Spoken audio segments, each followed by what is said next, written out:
how do I define family? Love, and just never-ending support, and you can't define family. If you have a good family, an amazing family, there's no definition. It's a blessing.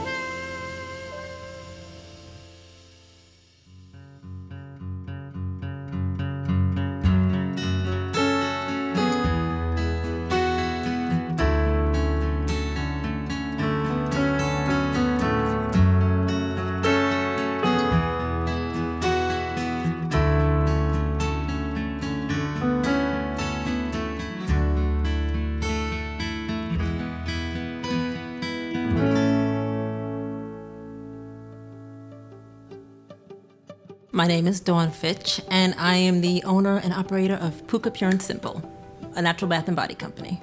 We've got great natural products. I think it's fun, it's good, it's healthy. It's definitely a family business. It's like moms, aunts, cousins. So we're making a little statement about natural health, natural care, and being an entrepreneur. Like, you know, maybe at midlife you can start and do something different. And that's pretty much what I did. When I was in 8th grade, my father sat us down. He said, kids, we're gonna start a family business. And he had this chart, and on the top was $1 million. And you're telling this to 3 kids, we were like, oh, we're gonna have $1 million. We didn't realize, like, oh, we're gonna have to work for years to get this. But we worked together as a family with this business. There are 5 of us. I have an older sister and a younger brother. Donna, Dawn, Douglas, Helen, Howard. The Fitch 5, we call us. My parents would have been married this year 54 years. So we were really blessed to see like a really strong marriage. And my parents were friends, and we saw that. We're laughing all the time. And my father was a big laugher. This is my dad. He was in the Army. In the Army? Yeah, so this was him. He actually went to Germany, and he tells us the stories. We sit down like, okay, Dad, tell us again about Germany. But it was just really, he was very proud. He was really, really proud. What are some of your greatest memories that encapsulate exactly who your father was? Okay, when I was younger, I was a cheerleader, and it was the first game, and I was supposed to get my saddle shoes earlier. So we went on Saturday. There were no saddle shoes left, none in my size. So I went with my father, I'm quivering, I'm in tears, and I think I wore a size 6. And the only saddle shoes they had were I think a 4.5. So the guy was like, this is all we have left. So I tried them on. I mean, literally, my feet were like this in these saddle shoes, okay? And my father's like, you know, Dawn, do they fit? And I'm like, yeah, Dad, they fit. I went to the game. I was in the competition. I'm jumping around, doing cartwheels in these shoes. I mean, literally, I almost broke every toe. And when I got home, I was just in tears. I was in the bathroom because I knew that these shoes didn't fit. And I couldn't return them because I scuffed them up. And how was I going to tell my father now? He had to buy all new saddle shoes. So he knocked on the door, and he was just like, you know, why are you crying? And I was like, because the shoes don't fit. And he was like, Dawn, I knew the shoes don't fit, but I know that you wanted them for this day. Oh, it's gonna make me cry. I know that you wanted them for this day. Like, that's who my father was. So he bought me the shoes.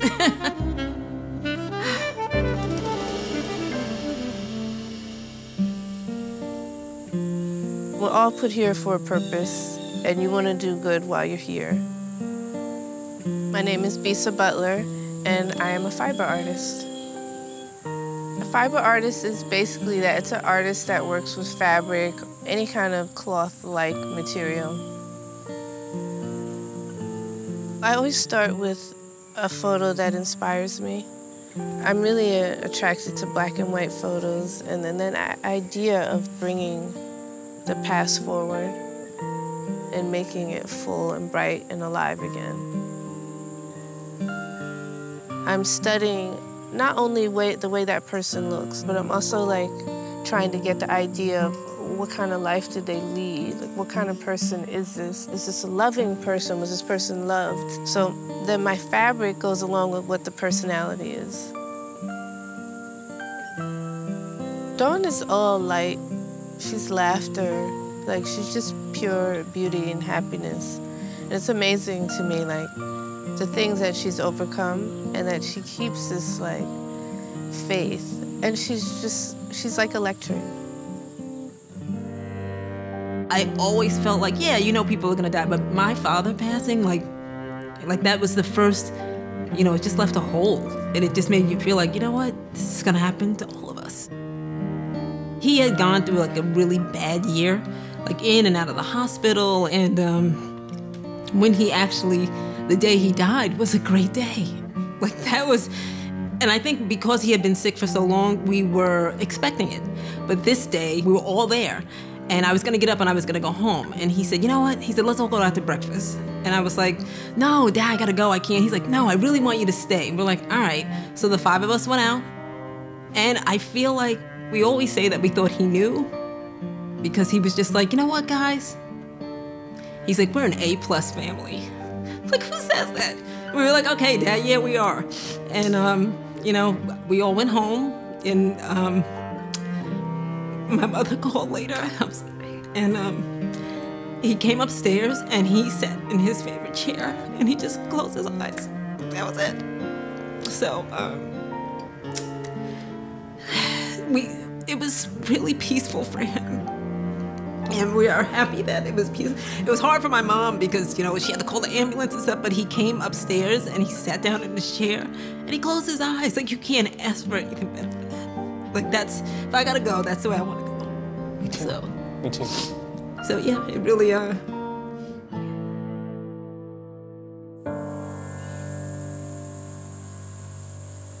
If somebody's making something for you, who do you miss? Like, who do you long for? And I thought it should be her dad, because her loss was so significant and poignant. I felt like it had to be him. All the photos that I've seen of him, even his young photos, he was always very dapper and very put together. I see like a twinkle. He looks like he was funny. And also somebody who was driven. I mean, he's in full uniform, but he still has that smile that makes you want to smile when you look at it. So the fabrics that I want to choose for him, I want it to be masculine, yet still have brightness in it, still have energy and happiness within the fabric itself. Because he seems to be an interesting combination of military, spit shine, but then also this warm, loving family man. I wanted to put his family close to his heart, on his breast, in the place of where his medals would be. Because you can't take your medals with you. You can't take your uniform with you. The only thing you can take with you when you pass is the love. This is called Abundant Blessings. The blessing connecting Dawn to her dad, and then the blessing we have to connect with people living and dead.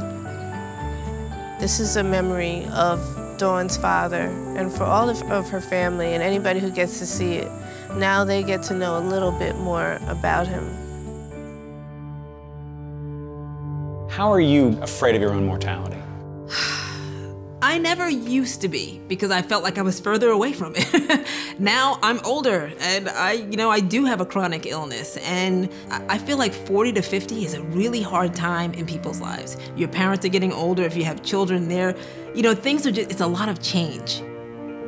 I really thought in my early 20s, I was like, oh, I'm gonna be here forever. I had a great apartment with one of my best friends. I had a really good job that I loved.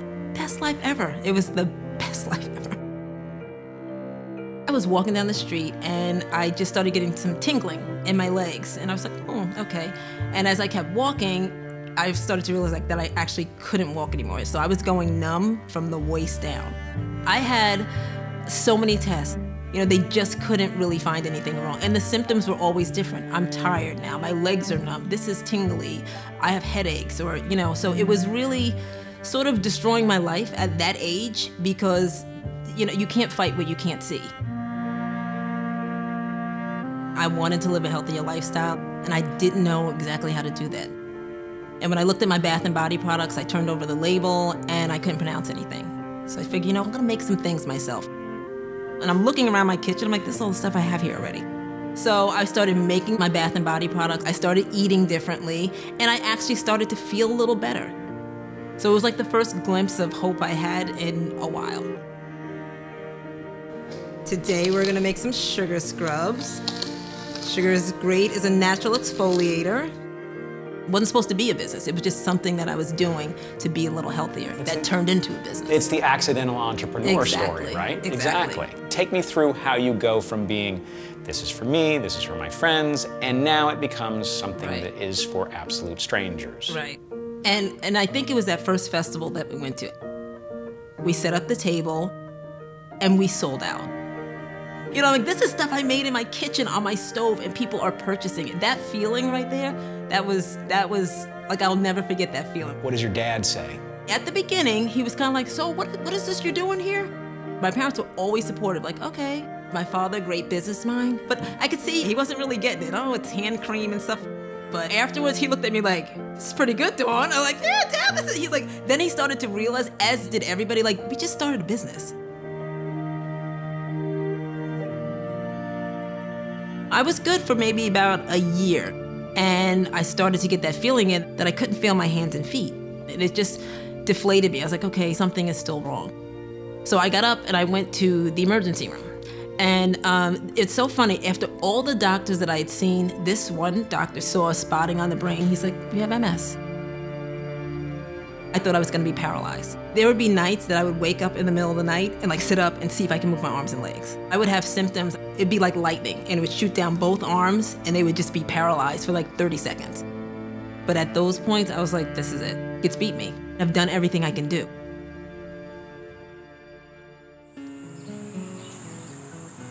This project is really a blessing. I'm very close to my dad, so doing this portrait, I keep putting myself in Dawn's shoes. What would I want? What would I want to see? I hope that it can give them some comfort. I mean, they've lost their rock and somebody who was so important to them. I did suffer a few tragedies close together. My mother died, and then my brother died in his sleep at 44. It was a shock for me. It's at those moments where maybe you're forced to stay home and just think and assess, so what am I going to do? And you go back to what you know. You just have to like discover it somehow. Dawn found hers through a profoundly life-altering illness that made her change her life. And I found mine through the loss of somebody who had impacted my life. But it depends on what you want. My father's favorite statement was, some people watch it happen, some people make it happen, and some people wonder what happened. And that's what I started telling myself, you can be different. There are people who are in a wheelchair with MS, and there are people who live to 90 and it doesn't affect you. You're gonna be one of those people. You only get one life. You gotta make it really good. Having my own business was wonderful. I never felt that I was alone. I always had so much family and friend support. There was never even a thought that we're not gonna do this anymore because Dawn's sick and it's her business, and if she can't do it, that's the end. They're like, no, this is our business. All right, Dawn's down for the count right now, so what do we need to do? They were going through it with me. And I know that it hurt them just as much as I was struggling through it. But I was thankful to have, like, my family rocks. People have invested time, money, energy into this business and into me. So I feel a responsibility to make it work. So we're gonna build like 4 tables right in the front. That's all gonna be workshop space. MS has the capacity to stop me from working. I need to really make sure that this business, if I'm not here or if I can't do anything, can run independent of me.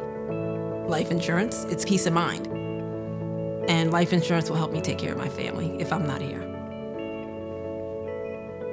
My dad was gonna be 80. Like, what a blessing to be here 80 years. I mean, it still hurts, but to see it up close and to see, like, this was the first time I actually had to go to a funeral home and plan a funeral. That would be a lot to put on my family. And now go over here and take care of all her business and take care of everything that she was supposed to do.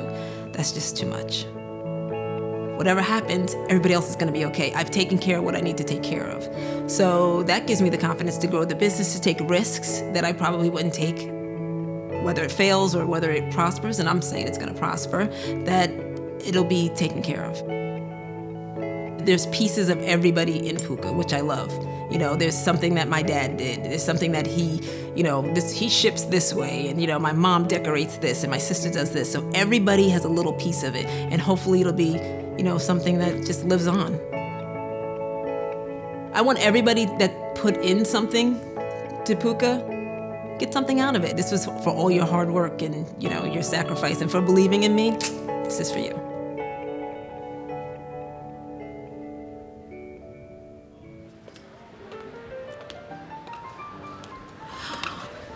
Oh.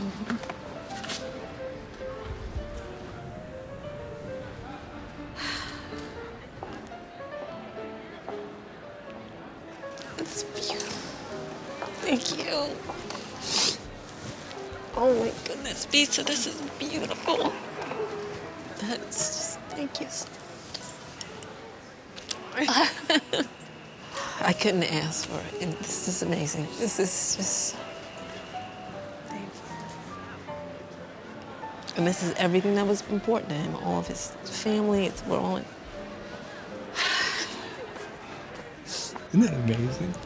Your entire story is about family and how beautiful it is. It's like, you guys are my new sister and brother now. This is my other sister and brother, Al and Bisa. Oh, boy. We had so many blessings in the business. And my father was the biggest one. He was just really always proud. Everyone has made our family masterpiece, and it's definitely sown in love. I'm there for them, they're there for me. It's a good feeling to have that. It's a blessing.